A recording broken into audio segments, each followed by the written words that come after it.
Assalamualaikum dan selamat Tahun Baharu. Buletin khas edisi malam 1 Januari 2021 bersama saya Lia Amira Anarigos. Berita utama, 5 kawasan rukun tetangga KRT di Kampung Semariang Batu menerima sumbangan set peralatan skim rondaan sukarelawan SRS dan peralatan jiran wanita untuk operasi SRS pada Khamis. Hadir menyerahkan sumbangan tersebut adalah Menteri Muda Undang-Undang, Hubungan Negeri Persekutuan dan Pemantauan Projek merangkap Ahli Dewan Undangan Negeri Adun Semariang, Datuk Sharifah Hasidah Said Aman Ghazali.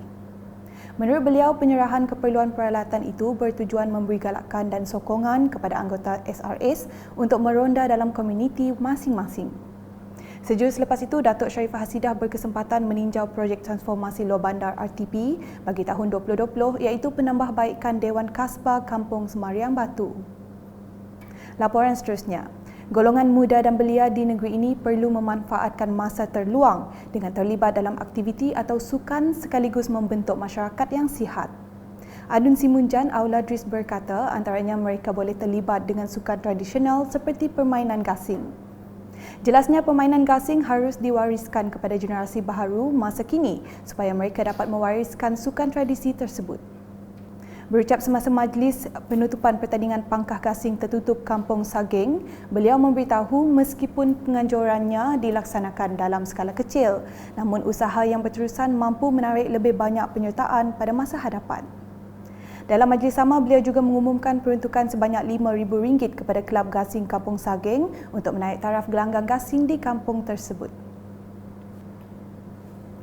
Berita selanjutnya mengenai promosi 3P dan elak 3L bagi pencegahan kebakaran.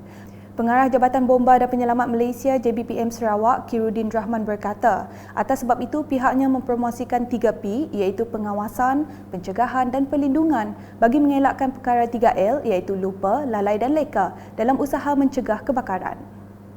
Isu pencegahan iaitu 3P, pengawasan, pencegahan dan juga perlindungan adalah isu penting supaya kita dapat mengelakkan perkara 3L, lupa, lalai, leka. Bunyinya macam kampung, 3L lah, lupa, lalai, leka. Tapi kita nak mengajar wanita supaya lupa, lalai, leka ni dapat diterangi dengan isu lawan, lampu, lari.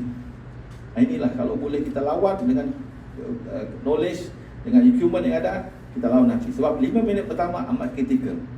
Beliau berkata demikian semasa Majlis Perhimpunan Bulanan tahun 2020 JBPM Sarawak di Kuching pada Khamis. Tambah Kirudin lagi, kesedaran awam terutamanya kumpulan sasar seperti suri rumah, kanak-kanak, masyarakat rumah panjang, bomba sukarela dan pasukan bertindak kecemasan komuniti penting ketika berhadapan dengan kebakaran.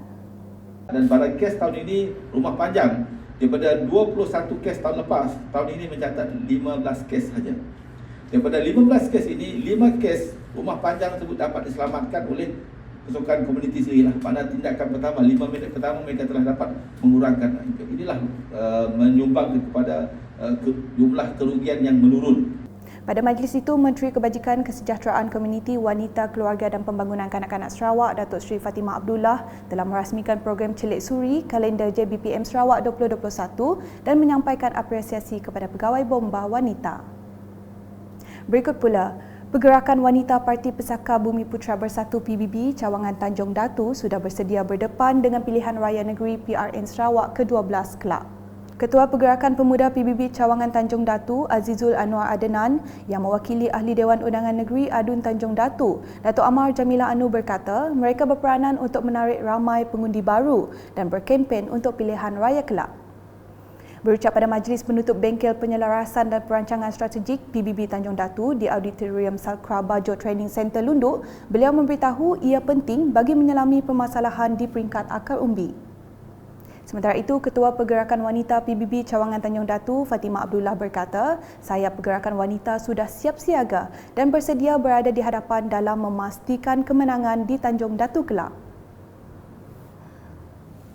Beralih ke laporan mengenai usaha kerajaan negeri melalui Kementerian Utiliti Sarawak bersama pihak Jabatan Bekalan Air Luar Bandar Sarawak JBAB dan Lembaga Air Sibu LAS memastikan isu bekalan air yang membelenggu penduduk di kawasan Asan Nunggang Sarike dan kawasan Sengan Sibu dapat diselesaikan. Justru pihak JBAB Sarawak dan LAS sedang melaksanakan pelan jangka pendek dan panjang bagi mengatasi isu bekalan air sekaligus menambah baik sistem bekalan air di kawasan Asan Nunggang dan kawasan Sengan.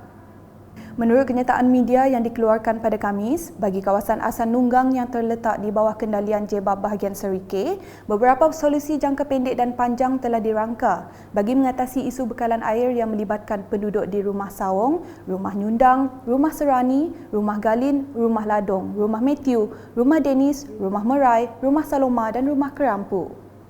Jelas kenyataan sama, pelan jangka pendek yang sedang dilaksanakan adalah replacement and upgrading of Temadak Water Treatment Plant existing pumping main to 500mm di ICL yang bernilai sekitar RM200,000 yang dijangka siap pada 10 Januari 2021.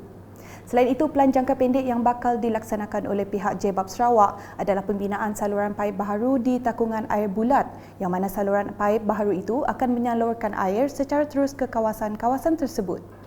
Bagi pelan jangka panjang pula, pihak Jebab Sarawak sedang melaksanakan Project Work Order 6CR1 dan Project Work Order 8CR1 dengan peruntukan lebih kurang RM35 juta dan dijangka siap menjelang tahun 2022 bagi menyalurkan bekalan air secara konsisten dan berterusan. Manakala bagi kawasan Sengan yang terletak di bawah seliaan pihak LAS pula, penggantian paip komunikasi baharu di Rumah Agatha telah siap pada 29 Disember 2020. Bagi Rumah Mujah pula, LAS akan menaik taraf paip sedia ada dengan anggaran kos sebanyak RM300,000 dan dijangka siap pada Mac 2021. Selain itu, pihak LAS juga merancang untuk membina serta memasang tangki simpanan air dengan anggaran kos sebanyak RM75,000 untuk rumah setia, rumah lapuk dan rumah linggang. Bagi penyelesaian untuk jangka panjang di kawasan Sengan, pelaksanaan projek rakyat Proposed Water Supply Kenawit PES 2 dengan peruntukan dana sebanyak RM63.5 juta kini giat dilaksanakan dan dijangka siap pada November 2021.